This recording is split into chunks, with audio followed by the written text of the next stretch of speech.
자, 오늘 에스라 4장 4장 1절부터 마지막 절까지 같이 교독하겠습니다. 같이 교독하고 그 다음에 좀 말씀 나누고 그러도록 할게요. 1절 유다와 베냐민의 대적이 사로잡혔던 자의 자손이 이스라엘 하나님의 여호와를 위하여 전을 건축함을 든다고 듣고 우리도 너희와 함께 건축하리라. 우리가 너희 하나님을 찾아 아수라와 벨사돈이 우리 아래로 오게 한다는 우리가 하나님께 제사를 드리노라 하니 스룹바벨과 예슈아와 기타 이스라엘 족장들이 이르되 우리 하나님의 전을 건축하는데 너희는 우리와 상관이 없느니라. 바사왕 고레스가 우리에게 명하신 대로 우리가 이스라엘 하나님 여호와를 위하여 홀로 건축하리라 하였더니 이로부터 그 땅 백성이 유다 백성의 손을 악하게 하여 그 건축을 방해하게 바사왕 고레스의 시대부터 바사왕 다리오가 즉위할 때까지 의사들에게 뇌물을 주어 그 경영을 저희하였으며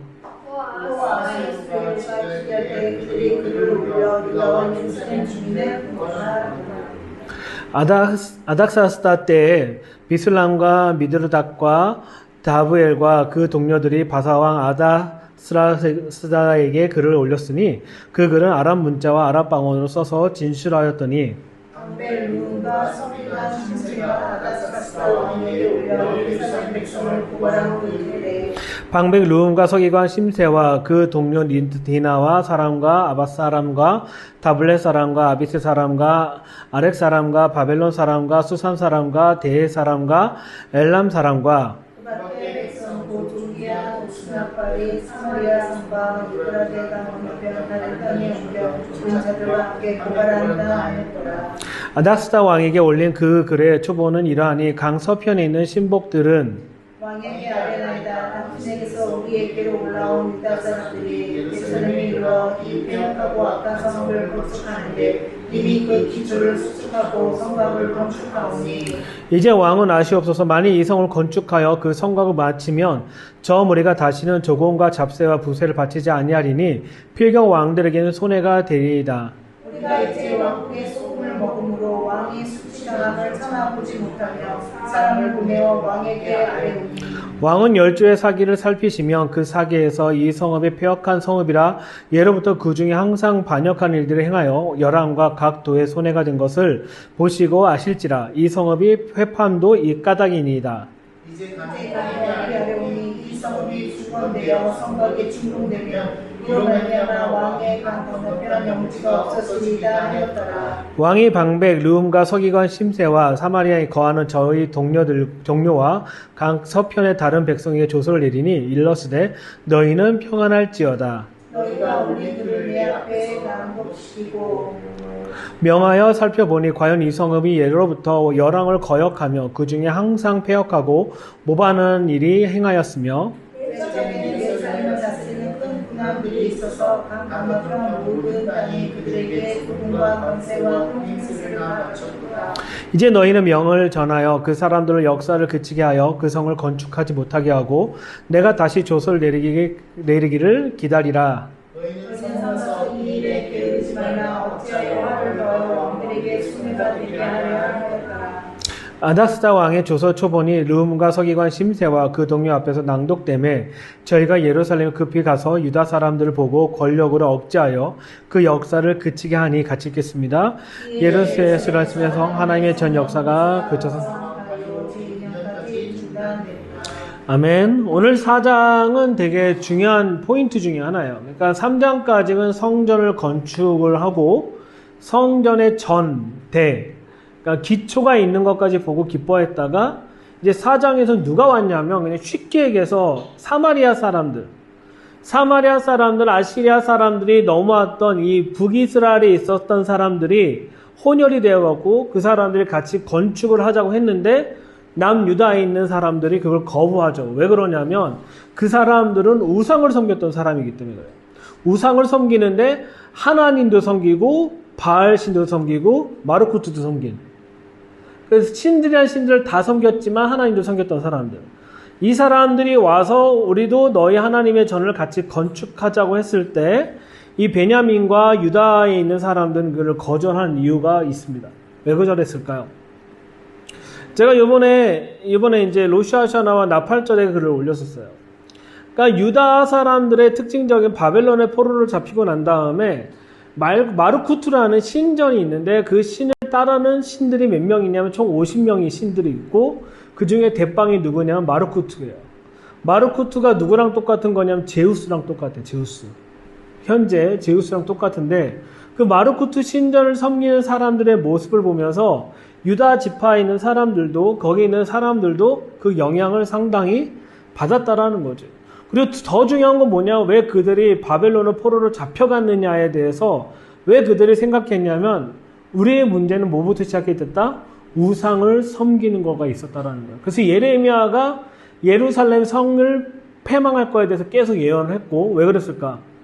흰놈 골짜기에 개인한 골짜기에 자신의 아들들을 자신의 자녀들을 몰렉에게 제사를 바쳤던. 그러니까 이스라엘 전 역사를 보면 특별히 남유다 전 역사를 보면은 우상과의 밀접한 관계가 있기 때문에 그들이 바벨론 포로로 잡혀가면서 결정한 것은 뭐냐면 우리가 다시는 우상에게 드려졌던 그런 것을 다시는 하지 않고 유일하신 하나님만을 섬기겠다라고 결정해서 왔는데 하필이면 우리의 가족이었던 10개 지파가 있었던 그 북이스라엘에 있는 사마리아 사람들이 혹은 거기 있는 사람들이 우리도 같이 너희 신전을 그들 표현을 너희 신전을 같이 짓자라고 하니까 이 사람들은 동의할 수가 없는 거예요. 왜 그러냐면 계속적으로 유일하신 하나님을 섬기기로 했는데 우상을 섬겨서 자신들의 역사가 어떻게 되었던 것을 알고 있기 때문에 그런 거죠. 근데 역사는 반복이 된다라고 해서 성전이 파괴가 되고 난 다음에 2000년에 성전이 파괴가 되고 난 다음에 어떤 일이 발생하냐면 랍비 문헌이 등장하기 시작하고 이 랍비 문헌에서 등장하면서 뭐가 시작이 되냐면은 바벨론 탈무드와 또 예루살렘 탈무드가 있는데 실은 여기 현재 있는 모든 유대인들이 랍비들이 최고로 쳐주는 탈무드가 어디 거? 바벨론 탈무드. 이 바벨론 탈무드에 있었다라는 얘기는 뭐냐면 그 바벨론의 영향권을 상당히 많이 받았다라는 거예요. 그러니까 로슈아샤나도 보면은 실은 아람어인데 히브리어라고 생각하잖아요, 우리. 이거는 누가 만든 거냐면 바벨론 탈무드에서 나와 있는 얘기를 쓰고 있는 거예요. 그리고 로슈아샤나는 실은 뭐다? 아람어다. 그럼 이 로슈아샤나는 단어는 실은 없는 건데 우리는 다 유대적인 뿌리를 찾자고 해서 로슈아샤나 쓰지만 실은 뭘 쓰고 있냐면은 바벨론 신전에서 사용했던 연들을 쓰고 있다라는 거예요. 우리 안에는 또 이런 역사들이 반복이 되어 오는 것이 있는 거죠. 그래서 이제 10개 지파에 있던 이 사마리아 사람들이 이제 바상왕에게 찔러요. 뭘 찔러? 이들이 만약에 전을 건축하고 왜 성벽의 외곽을 세우면 어떻게 된다? 당신들을 배반할 겁니다. 라고 얘기하니까 이게 진짜냐? 라고 해서 찾아보니까 역사에 기록이 되어 있다라는 거예요. 근데 실은 역사란 성경이 있지. 다윗도 그렇고 솔로몬도 그렇고 히스기야도 그렇고 계속적으로 이 바벨론과의 그 아시리아와의 그 싸움을 계속하면 반역했던 역사, 그들 입장에서 반역했던 역사가 쭉 있었기 때문에 그들이 얘기한 게 맞네라고 하면서 결국 뭐가 되냐면 24절에 보면은 이에 예루살렘에서 하나님의 전 역사가 성전을 세워지는 그 역사가 그쳐서 바사왕 다리오 제2년까지 이르렀다라고 얘기합니다. 하나님의 전을 세워가는 가운데 그냥 쉽게 세워지는 게 아니라 계속적으로 우리 그것을 공격하는 사람이 있는데 그 공격하는 사람이 누구냐면 성경을 잘 아는 사람이라는 거예요. 역사를 잘 알고 있는 사람이 계속적으로 방해하고 있다라는 것을 볼 수가 있는 거죠. 우리가 기도의 집을 하고 언약을 성취를 기도한다고 하지만 우리가 가장 많이 듣던 얘기가 뭐냐면 다 알아요 저희도 라고 플러스 알파를 섞는 사람을 상당히 많이 봤다라는 거죠. 그러면 우리는 계속적으로 그 플러스 알파 말고 실은 이겁니다 라고 얘기하면 그 사람은 다 안 되니까요 라고 얘기하고 플러스 알파를 넣는 거예요. 지금 이 성전을 재건하는 데 있어서 유다 지파 사람들은 심지어 에스라, 느헤미야 마지막을 보면은 이방 여인과 결혼했던 사람과 다 이혼하고 완전히 하나님 앞에 서 있는 시간을 결정하는데 이들이 했던 건 뭐냐면 하나님 말씀대로 우리가 쓰겠습니다 라고 했던 아주 중요한 일을 하고 있다는 거예요. 그런데 중요한 거는 여기에서 플러스 알파가 누구냐? 바로 사마리아 사람들이 우리는 플러스 알파도 하고 있는데 우리도 너희가 섬기고 있는 여호와 하나님의 성전을 같이 세웠으면 좋겠다 라고 하는데 유다 지파는 그걸 거부한 거지. 왜냐하면 플러스 알파가 안 되기 때문에. 우리가 플러스 알파를 했기 때문에 어떤 일을 겪었다라는 것을 알 수 있다라는 거죠. 지금 나팔절이 되었어요. 이 나팔이 계속적으로 우리에게 신호를 보내고 있어요. 뭐에 관한 신호냐면은 주의 다시 오심에 대한 사인을 주고 있다는 거예요. 우리가 주의 다시 오심에 사인을 주고 있는데 우리가 해야 될 건 뭐냐면 하나님의 언약의 중심으로 온전히 서 있든지 아니면 자꾸 플러스 알파를 가든지 둘 중에 하나일 수밖에 없다는 거죠. 하지만 이거의 최종적인 심판은 언제 있다는 거예요? 용키프로에 있다는 거예요. 이 나팔 소리와 함께 우리는 마지막 심판을 향해 달려가고 있습니다. 물론 올해 주님이 안 오셨지만 내년에 주님 오실 수도 있고 그 다음에 주님이 오실 수 있겠지만 우리는 그분이 언제 오실지 알 수 없지만 우리 이 나팔절을 맞이할 때마다 우리가 지금 플러스 알파로 갖고 있는 것들을 제거하는 시간을 계속적으로 가져야 된다는 거예요. 성전은 지금 보면은 성전이 더 이상 지어지지 않아요. 멈췄어 2년 동안. 근데 5장을 가면은 그때부터 누가 나타나기 시작하냐면 선지자들이 나타나기 시작할게. 선지자 나타난 성전을 다시 재건해라 라고 얘기하면서 나오는 것이 5장의 스토리예요. 우리에게는 하나님이 주신 명령이 있습니다. 우리에게 주신 하나님의 뜻이 있습니다. 우리가 하나님의 언약을 가지고 살아내는 그 여정 가운데 우리가 갖고 있는 플러스 알파가 너무 많다라는 거죠. 이스라엘 살면은 쉽게 되는 플러스 알파가 너무 많다라는 거죠. 우리가 테슈바라는 단어 실은 성경에 있지 않아. 어디에 있어요? 미시나에 있어. 미시나는 언제 쓰여진 거예요? 공부. 미시나 언제 쓰여진 거야? 시온아. 70년? 아니야. AD 200년경. 성경 파괴. 이 미슈나는 언제 쓰여진 거냐면 AD 200년경에 쓰여졌다고 보편적으로 학자들은 다 정해요. 좀 빨리 땡겨서 언제까지 보냐면 150년. 조금 더 빨리 땡겨서 보는 건 언제까지 보냐면 100년. 왜 100년이냐면 성전 파괴 이후로 모든 것이 정리가 됐기 때문에 그런 거예요. 이 미슈나에는 분명하게 라비 엘리에제르 어디 들어봤지? 우리 집 주소예요. 엘리에제르라는 이 사람이 기록을 했어. AD 200년경에. 그래서 이 사람들이 썼던 것 중에 뭐냐, 거기 처음으로 로시아샤나라는 단어가 등장하기 시작하는 거예요. 그럼 그 전까지 예수님 당시 로시아샤나가 있을까요? 없어요. 이제 제가 며칠 뒤에 이제 그거에 대해 나눌 거예요. 나중에 대속절 지나고 초막절 지나고 난 다음에 바로 뭐에 관한 걸 할 거냐면 이제 조금 수전절 한우카에 대해서 본질적인 얘기 나눌 텐데, 우리는 이 부분에 대해서 플러스 알파를 제거하는 작업을 해야 되는 거예요. 성경에 기록된 것을 제거하는 용기가 있느냐는 거예요. 하지만 주변에 있는 모든 것들은 성경의 위에 것 플러스 알파를 가지고 들어오는 거에 대해서 당연시 여기고 있는 지금 그런 세대 가운데 있다라는 거죠. 하나님은 당신의 언약을 성취하실 겁니다. 이 성취라는 거는 그분이 하신 말씀을 성취하겠다라는 거지, 우리가 해석한 플러스 알파를 성취하시겠다는 것이 아닌 거예요. 우리가 이것을 잊어버리게 된다면 우리의 뜻을 하나님께 계속 요구하고 있는 거죠. 지금 10월 7일이에요. 오늘 10월 7일 맞죠? 10월 7일 아닌가? 10월 5일. 깜짝했네. 10월 2일, 10월 7일. 이틀 뒤면 뭐가 있었지? 전쟁 1년이에요. 근데 실은 엄밀히 얘기하면 지금 전쟁 카운트는 365일이야, 지금은.